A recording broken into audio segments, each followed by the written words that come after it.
Eu sou Lúcia, e esta é a história do dia em que o médico perfeito me matou por dentro e me deu a chance de nascer de novo. Era o aniversário de 40 anos do meu filho, Ricardo. Acordei cedo, comprei o bolo mais caro da confeitaria, chocolate com nozes e caramelo, e levei até a mansão que 5 anos antes eu ajudara a financiar com a 1,5 milhões. Enfermeira-chefe por décadas, minhas costas doíam, mas meu coração estava leve. Quando a porta abriu, não encontrei o menino que embalei. Encontrei um homem com olhos frios, parecidos com os do pai, agora cortantes como bisturi. Ele falou de limites, saúde mental da família, ambiente controlado, palavras técnicas como sedativos. Na rua, algo em mim, que dormiu por 67 anos, acordou, frio, lúcido, operacional. Revi 40 anos de recibos e lembranças, faculdade de medicina paga com a venda da casa dos meus pais, casamento luxuoso, entrada da mansão, 6 meses bancando as despesas quando ele ficou sem licença, presente para os gêmeos, plano de saúde, babá, gasolina, marmitas caras que eu deixava na clínica. Somei tudo. O número final doeu mais do que as palavras dele. Transferi cada centavo para a minha conta. Saí mais leve. No financiamento da casa, relembrei a gerente que sou coobrigada. Aquela palavra que todo filho adora quando precisa e odeia quando a mãe aprende a usar. Solicitei a análise de risco por instabilidade financeira. O processo do ex-paciente, atrasos, a clínica ostentando mais do que lucrando. Anotei protocolos, datas, contatos. Sem gritos, sem drama, só fatos. Marcos, amigo do meu falecido marido e meu advogado há anos. Pedi 3 coisas: atualização do testamento, notificação formal do exercício dos meus direitos no financiamento e medidas por abuso psicológico e patrimonial contra a idosa. Ele me ouviu em silêncio, olhos marejados, caneta firme. Assinei pilhas de papéis que, por décadas, eu teria evitado para não criar problema. Fechei com uma frase que me atravessou como um bisturi. Sua vida será mais fácil sem mim, e muito mais cara. A cidade ainda bocejava, e pela primeira vez em muito tempo, eu não tinha pressa. Fiz café, passei manteiga no pão, e sentei à mesa como quem faz inventário da própria alma. Abri uma pasta transparente, enfiei a carta e as cópias autenticadas. Alteração do testamento, encerramento da conta conjunta, protocolo da análise de risco do financiamento, cancelamento do plano de saúde que eu pagava para ele desde a residência. Cada folha, uma alta hospitalar do vício de cuidar além do consentimento. Peguei 2 malas. Na primeira, roupas simples, sapatos confortáveis, um casaco bom, o tipo de casaco que a gente adia porque sempre tem outra prioridade. Na segunda, memórias, o jaleco antigo dobrado, o estetoscópio com minhas iniciais, não as dele, fotos dos meus pais, de mim jovem, do mar que eu via nas férias de infância. Deixei as fotos com ele para trás de propósito. As minhas eu levei. Ela chegou com um caderno de anotações, sorriso de atriz e um estojo de maquiagem. Só para o caso de precisar de olheira convincente. Desenhamos juntas o roteiro. Quinta. Se ele ligasse para mim por intermédio de terceiros, eu atenderia apenas uma vez. Curta, objetiva, lúcida, sem brechas. No fim da tarde, meu telefone vibrou. Ricardo. Silêncio do outro lado, de quem nunca ouviu não da própria mãe. Fez um barulho de impaciência. À noite, procurei na gaveta um cartão de uma agência de viagens especializada em programas de residência para aposentados em Portugal. Eu guardava aquele cartão há meses, como quem guarda uma saída de emergência que espera nunca usar. Disquei. Do outro lado, uma voz calma me perguntou minha idade, renda, preferências de cidade, se eu tinha laços, se desejava aprender algo novo. Sim, quero aprender a me escolher. Eles riram, gentis, e agendaram reunião por vídeo para o dia seguinte. Eu desliguei e escrevi no caderno: Lisboa em 1 mês? O ponto de interrogação virou ponto final antes de eu dormir. Fui ao banco novamente para sacar uma parte em espécie. Um fundo de respiro. 200 mil danaires em notas discretas, guardadas no cofre que eu mesma paguei, e que, ironicamente, nunca guardei nada só meu. Pedi à gerente para encerrar também o cartão adicional que eu havia dado ao Ricardo, só para emergências. Emergências têm sobrenome. Eu aprendi. No caminho de volta, comprei 3 cadeados novos para as malas, uma pasta de couro para os documentos e um batom vermelho que eu não usava desde a festa de bodas de prata. Passei no espelho da farmácia. O reflexo me devolveu um recado. Você voltou. Um rapaz chamado Miguel apareceu na tela, gentil, paciente. Marcos pedindo a tradução juramentada de alguns documentos e uma procuração para ele finalizar pendências no Brasil, caso eu demorasse a voltar. Ele respondeu com um polegar e um orgulhoso de você. E rimos de novo quando o interfone tocou e uma entrega chegou. Flores. O cartão dizia: Mãe, desculpa por ontem. Foi exagero. Sexta você ajuda a gente? R. A palavra desculpa, sem verbo, sem cara, sem corpo. Eu pus as flores num vaso e as deixei no corredor. Lindas, mas não entraram. Lá o silêncio é melhor. Eu já me via caminhando nas calçadas portuguesas, mas antes havia um último ato nesta cidade. Mais tarde ela me contou como foi. O portão abriu, a empregada avisou o doutor. Ele veio apressado, cabelo desalinhado, sem jaleco, só a soberba. Luísa tremeu as mãos de propósito. Talento é talento.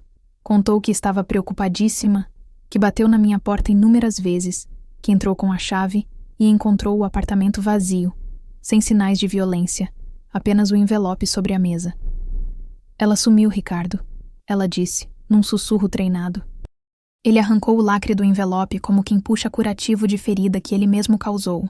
Loucura é nome que gente acostumada a poder dá quando o outro aprende a dizer não. Você não pode fazer isso com a nossa família. Você cancelou a conta conjunta? E esse negócio da hipoteca? Você ficou louca? Eu o interrompi, sem elevar a voz. Você não pode sumir assim. Se algo te acontecer, a culpa vai ser minha. Sentei no sofá e fiquei alguns minutos olhando a parede como se pudesse enxergar um futuro sendo escrito. Minha vontade foi correr para a casa da Luísa e abraçá-la. No lugar disso, fechei os olhos e ouvi o meu próprio coração. Pela primeira vez, tão nítido quanto o de um recém-nascido no colo. O seu é raro. Não é por dinheiro, é por dignidade. Se em algum momento vacilar, me ligue. Eu te lembro quem você é. Helena? Ela me chamava assim, formal, feito sempre. Nós precisamos conversar. Elas vão aprender que adultos dizem coisas e que coisas ditas não se desfalam com estava nervoso. Amar com consentimento é abrir janela. Deixei a chave com a Luísa. Caminhei pela cidade me despedindo dos cantos que ninguém fotografa. A banca de jornal que ainda vende revista de palavras cruzadas. A banca de hortaliças onde me chamam de Dona Lu. A calçada quebrada que me fez tropeçar tantas vezes. E mesmo assim eu escolhia o mesmo caminho porque era caminho de casa dele. No fim da tarde, sentei no banco da praça e repassei mentalmente tudo. Carta entregue, contas encerradas, hipoteca notificada, documentos traduzidos, passagem comprada, apartamento provisório à minha espera, mapa dobrado, batom vermelho, caderno novo. Eu estava pronta. A senhora, como referência familiar, poderia... Olhei o relógio. O meu, não o que eu comprei para ele. Ajustei a gola e puxei a porta. Antes de trancá-la, sussurrei para a casa vazia. Eu tinha tanto medo do desconhecido quanto vontade de abraçá-lo. E, de repente, uma certeza cortou a névoa. Eu não estava fugindo dele. Eu estava indo ao meu encontro. Tirei do bolso o caderno e escrevi: Seja bem-vinda, Lúcia. A partir de agora, só com consentimento. Era um princípio simples, que eu repetiria para quem quisesse ouvir e para quem tentasse me calar. Socorro sem consentimento é sequestro, e eu acabara de me libertar. Dormia aos solavancos, entre o ronco do avião e um sonho em que eu atravessava um corredor de hospital, acendendo luzes que sempre ficaram apagadas. Quando a aeromoça avisou que íamos pousar em Lisboa, eu já tinha a sensação nítida de que o mapa do meu peito mudara. Onde antes havia setas apontando para fora, agora havia uma bússola apontando para mim. Bem-vinda, Dona Lúcia. O apartamento é no centro, perto do elétrico. Já deixamos água na geladeira, uma pasta com instruções e uma lista de cafés. Hoje a senhora descansa. Amanhã tratamos do NIF e da conta bancária. No caminho, Miguel falou de coisas práticas. Linhas de metrô, supermercado, a farmácia da esquina, que por milagre universal, todo o bairro tem. Eu absorvia tudo, e por baixo algo reparava meu fôlego. Lavei o rosto, tirei os sapatos, estiquei o corpo no sofá e fiquei ouvindo o barulho de uma cidade que não me conhece e por isso mesmo me permite ser nova. Quando saí, comprei um lenço azul para o pescoço e um par de meias quentes. Itens pequenos, mas com um símbolo enorme. Eu me autorizava a gastar comigo. No segundo dia, Miguel me levou ao consultor financeiro, o Sr. Oliveira, que me recebeu com perguntas que ninguém me fazia há décadas. Mas meus prazeres? Anotei devagar. Caminhar sem pressa, ler com um chá, ouvir fado num domingo, pintar aquarelas como quando eu era menina. Saí de lá com um plano que cabia no meu bolso e no meu desejo, e com a estranha sensação de ter ganhado alta de um tipo de anemia, a de alegria. Ele ficou branco. Amanda chorou. Disse que você enlouqueceu. Eu respondi. Ela finalmente ficou sã. Te amo. Respira. A palavra resolve sempre caiu em mim como ordem de médico em plantão. Faça, corra, cubra, depois a gente fala. Eu havia demitido esse chefe. Ela saiu sem fazer barulho. Foi quase bonito. Posso assegurar que estou em perfeita saúde e plena consciência. Estou em Lisboa por escolha. Aceito avaliação médica e psicológica, se necessário, pelo consulado. Prefiro resolver por canais oficiais. Ele soltou um suspiro que dizia: eu sabia que vinha. As palavras que eu tinha descoberto viraram jurisprudência íntima, e agora ecoavam em atas. Dona Lúcia, disse ao final com um sorriso que parecia um carimbo de liberação. A senhora está lúcida, orientada, com decisões coerentes e estratégias de proteção. O relatório refletirá isso. No café da esquina, uma senhora puxou o assunto sobre a cor do meu lenço, e quando soube que eu era brasileira, começou a falar da filha que morava em Porto Alegre e dos pastéis de Santa Clara que, lá não tem igual. Eu ri, e meu riso foi sincero. A conversa derivou para coisas pequenas, receitas, modos de cozinhar o bacalhau, novelas antigas. Saí leve e levei comigo um convite para uma caminhada de domingo com um grupo de pessoas da nossa idade. Venha, a gente vai devagar. E paramos para bolo no fim, disseram. Assim começou um capítulo que não tem reviravolta nem manchete, mas tem valor. A construção de uma rotina que não me explora. E, por gentileza, registrem que eu retiro minha disponibilidade para qualquer assunto que não diga respeito diretamente a mim. Os meninos perguntam de você. Preferi assim aquelas desculpas de vitrine que a gente compra e, em casa, descobre que não servem. A cada esquina alguém dizia: olha essa luz! E parávamos para respirar. Não para tirar foto necessariamente, só para existir. Enquanto tomávamos bolo no fim, meu telefone vibrou. Era a mensagem que eu já esperava, de um número formal. Endereço de e-mail institucional. Na segunda-feira, Luísa me ligou às 7 da manhã. E quando ela liga cedo, é porque tem notícia com cheiro de café recém-passado. Às vezes, a vida é professora mais severa que qualquer mãe. A tarde deslizou entre uma aula de português básico que me divertiu. A gente diz fiche, Lúcia, não legal. E a descoberta de um sebo com livros de capa gasta, que me chamavam pelo nome. Comprei um romance usado e deixei meu telefone no silencioso enquanto lia as primeiras 20 páginas. O mundo poderia cair. Eu estava ocupada escolhendo minha paz. Marcos tinha deixado. Consequência. Palavra que eu queria tatuar na sala de espera de todas as famílias. Por décadas eu criei atalhos para Ricardo, pavimentei ruas que ele precisava aprender a trilhar, paguei pedágios que não eram meus. Quando retirei minha presença, o trânsito da vida real apareceu. Não era castigo, era realidade. O dele, olheiras profundas, barba por fazer, jaleco pendurado no encosto da cadeira como uma capa derrotada. Eu não daria tapinha no ombro de adulto que queima a mão no fogão aceso que acendeu sozinho. Ele continuou. Mas não do jeito que te adoece. Amo do jeito que te devolve a você. Amar não é entrar no incêndio alheio com álcool. É chamar os bombeiros e, às vezes, deixar o outro aprender a lidar com a chama. O amor ficou em pé, com limites. Repetir em voz alta. Socorro sem consentimento é sequestro. Na manhã seguinte, o Sr. Oliveira me ligou. Pensei em enviar um postal para mim mesma, escrito assim: cheguei. Talvez eu fizesse isso. O advogado do Ricardo quer te chamar como prova de instabilidade. Marcos já blindou. E eu aqui, a atriz de plantão, pronta para o que precisar. Fechei o dia em paz. A história ainda tinha valas a atravessar. Eu sabia. Mas a estrada já era outra. Não mais a pista de resgate, e sim a via de mão dupla onde eu e o mundo nos olhamos nos olhos antes de atravessar. Se quiser, assiste por videoconferência como observadora, sem fala. Respondi que sim. Não por curiosidade mórbida, por ritual de despedida. Eu precisava testemunhar, em silêncio, o fim de uma narrativa onde o jaleco era um escudo contra qualquer consequência. Escrevi no topo da página. Nem toda queda é tragédia, algumas são chão. Desenhei uma linha no papel como quem traça uma fronteira interna. Do lado de cá, eu. Do lado de lá, o que não controlo. Do lado de cada tela, eu me sentei com a coluna ereta, as mãos cruzadas sobre o joelho, a respiração atrás do externo, estável. O relógio marcava quase 10 horas em Lisboa. A cidade lá fora zumbia abaixo. Dentro de mim, silêncio de sala cirúrgica antes do primeiro corte. Ao lado dele, o advogado, voz grave, expressão ensaiada de indignação. Amanda não estava. Senti alívio por ela.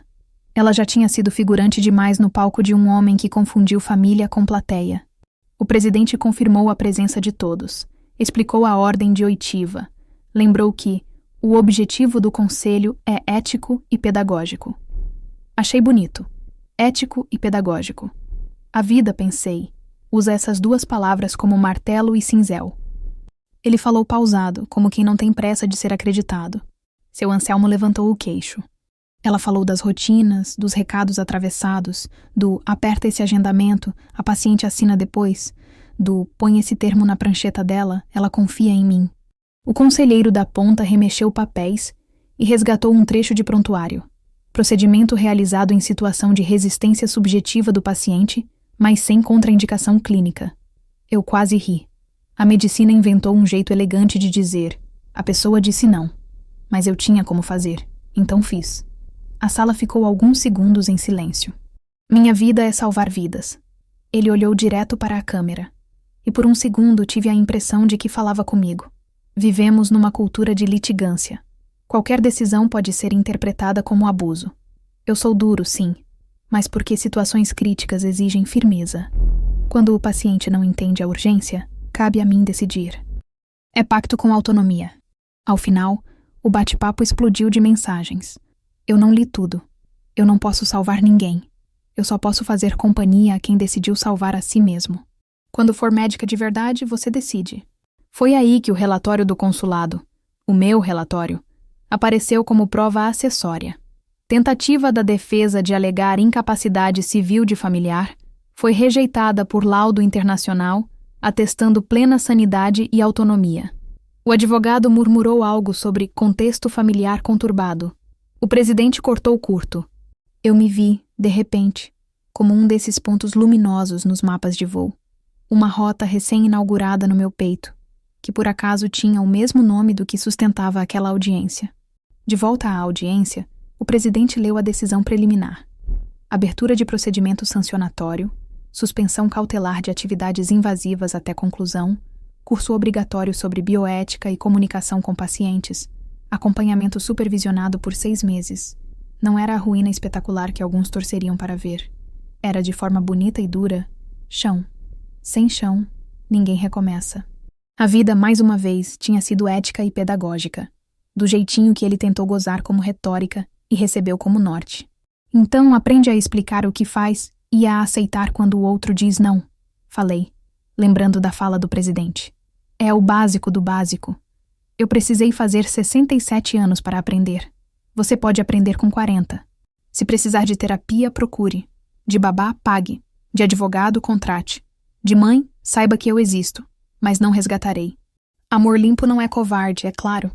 O trem serpenteou campos e telhados até que os castelos apareceram como lembranças em dia de faxina. Passeamos pelos jardins. Ouvimos um guia dizer que palácio também é teatro do ego de reis. E eu sorri por dentro. O coração humano tem jeito de palácio e de pronto-socorro, dependendo de quem manda. Eu tinha trocado o rei. E para você? Seu processo por difamação também avançou. Juntamos laudo do consulado e registros de tentativa de interdição branca via serviço social. No mais, cuide do seu coração. O resto, o tempo organiza. Um ramo de astromélias brancas, outro de cravos. Coloquei em 2 copos altos, lavei a pia, varri o chão. Essas pequenas limpezas me devolvem pedaços de mim que eu terceirizei por anos. Enquanto trocava a água do vaso, o telefone vibrou. Amanda. As crianças vão bem. Se um dia você quiser vê-las, eu levo. Sem cobranças. Eu aprendi. Aceitei com uma condição. Nada de nomes, nada de vilões, nada de santas. Só fatos e princípios.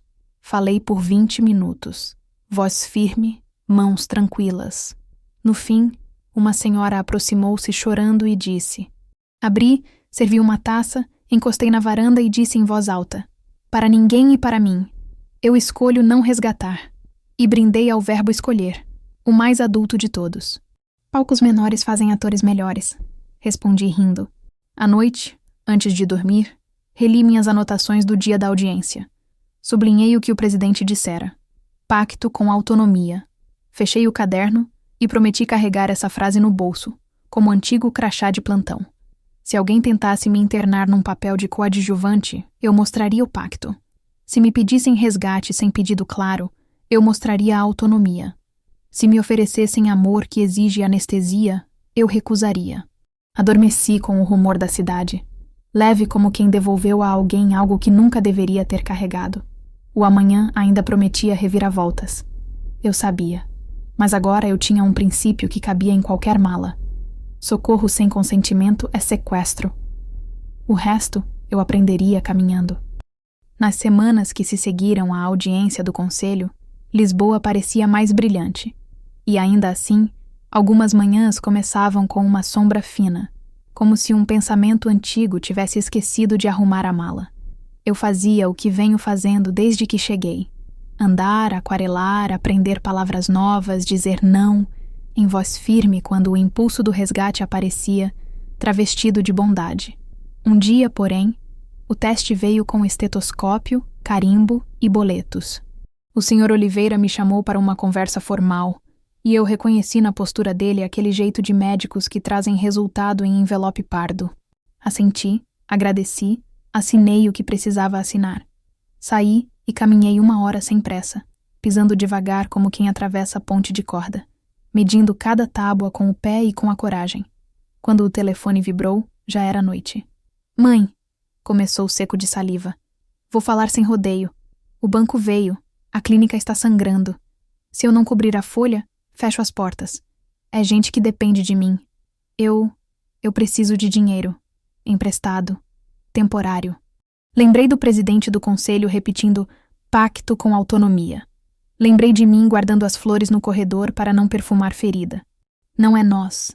É equipe, pacientes, aluguel. Eu imploro.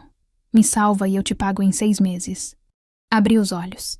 Pela sua, por todas as vezes em que eu te impedi de lidar com causas e efeitos. E por esta, em que eu decidi não impedir. E por favor, não use minhas palavras contra mim. Eu aprendi este ano inteiro que culpa é instrumento pobre para forçar amor. Eu te amo. E por te amar, eu não vou resgatar. Depois escrevi no caderno. Hoje eu fui mãe de um homem, não mãe de um jaleco. Sublinhei 2 vezes. Boa sorte. E foi isso. Ajuda com consentimento tem outro sabor. Não gruda na garganta. Como co-obrigada que exerceu direitos, a senhora entra na linha de recuperação da entrada com atualização. Não vou cantar vitória antes da hora, mas... é robusto? Sentei num banco com meu estojo de aquarela, molhei o pincel e comecei a pintar sem projeto. Uma ponte que virava veia, um sol que parecia válvula, água correndo como sangue bem oxigenado. No canto, escrevi com traço fino. Constância. Em casa, pendurei o papel na parede da sala. Fiquei olhando até o azul secar. Lu, não quero te assustar, mas te contar antes que alguém distorça. Vi ambulância na porta da clínica. Liguei para uma recepcionista conhecida. Foi um paciente. Nada com o Ricardo. Mas ele desabou no estacionamento depois. Choro feio. Daqueles que a gente não quer que ninguém veja. Eu estava indo até lá, mas lembrei de você e... não fui. A gente proletarizou o nosso colo, Lu. Agora ele é artesanal. Encontro de leitura no sebo. Chá de maçã. Senhoras que trazem biscoitos como quem oferece medalhas. Homens que falam de fogões antigos com a reverência que costuma se dar a carros. Eu falei pouco e ouvi muito. Voltei para casa com um livro usado e um bilhete da dona. Para a Lúcia, que escreve dentro e fora do papel. Colei o bilhete na geladeira. Eu, que passei décadas obedecendo relógios alheios, agora montava o meu. Montei um calendário redondo, com espaços de respiro e escrevi nele. Viver exige agenda. Só dizer que hoje eu estava no corredor e ouvi ele dizendo para ninguém em específico: eu estraguei minha mãe. Agora tenho que aprender a desestragar. Ele falou baixo, mas eu ouvi. Mandei em seguida uma mensagem curtinha para o Dr. Marcos. Se precisar de mim para o que for legalmente necessário, diga. Fora isso, estou em off. Obrigada por segurar minhas bordas. Ele respondeu com um: sigo aqui. Enquanto eu misturava farinha, ovos e suco, as mãos trabalharam sozinhas e a cabeça vagou até aquela manhã antiga, na mansão, quando eu trouxe açúcar para ouvir morte. Parei a colher no ar. O cheiro de laranja me trouxe de volta. Eu sorri para a abatedeira. Maria mordeu uma fatia do meu bolo e fez uma cara de criança. Caso se repita, poderá ter implicações legais. Ela está bem, ele respondeu. Ainda bem. Gosto dela. A voz da Luísa amansou. É isso. O mundo também é feito dessas pequenas testemunhas de bondade. A professora, que, aliás, foi sua colega na infância, me disse: eles estão entendendo de onde vem o dinheiro das coisas. Fiquei com vontade de te mandar isso num buquê. Ele ajeitou os óculos, entusiasmado e contido na medida certa. Ele sorriu com olhos de professor que ouve o aluno acertar a última questão. À noite, escrevi uma carta curta, sem remetente visível, com endereço para o prédio onde moram, aos cuidados de Amanda. Disse: quando vocês forem maiores e quiserem, podem me escrever. Estarei aqui. Sempre que lerem ou ouvirem as palavras respeito e consentimento, lembrem da vovó. É o jeito mais rápido de me encontrar. Dobrei, lacrei, pedi a Luísa que entregasse discretamente. Não prometi presente, não cobrei nada, não fiz chantagem. Só deixei aberta uma porta, com maçaneta pelo lado de dentro. A mão já estava na chave quando a frase "a minha" caiu como âncora. Socorro sem consentimento é sequestro. Eu não era equipe. Eu não era contato de emergência. Eu não era o jaleco de reserva. O que eu era? Mãe. E mãe também tem direito a dormir. Olhei para minhas próprias mãos, as que puxaram o corpo dele para fora de mim, as que fizeram curativo em joelho ralado, as que contaram dinheiro para a primeira mensalidade da faculdade, as que assinaram papéis que me amarraram por décadas. E disse, com a voz mais doce que encontrei: a pegada antiga de "corre" me puxou para a porta. Eu respirei em cima do puxador. Voltei para a cama como quem retorna de uma guerra. Chorei. Enfim, 5 minutos. Não de culpa, de greve. Meu corpo finalmente parou a máquina que operava no automático desde que ele nasceu. Adormeci de exaustão. Escrevi: fico feliz que esteja bem. Tomem café da manhã de verdade. Façam silêncio uns para os outros. E terapia. Ela respondeu com um "vamos". À tarde, fechei meu caderno para esta parte da história com uma frase, a mesma que vai fechar a próxima. E nem toda queda é tragédia. Algumas são chão. Enquanto ajeitava a planta na varanda, o telefone tocou. Dr. Marcos. Ele leu trechos, traduzindo o juridiquês com carinho de amigo. Suspensão de procedimentos invasivos por 12 meses. Obrigatoriedade de curso de bioética e comunicação. Mentoria supervisionada. Advertência formal por intervenções sem consentimento. E postura hierárquica coercitiva. E a pérola mais pedagógica. Restituição simbólica à comunidade em um programa de educação em saúde.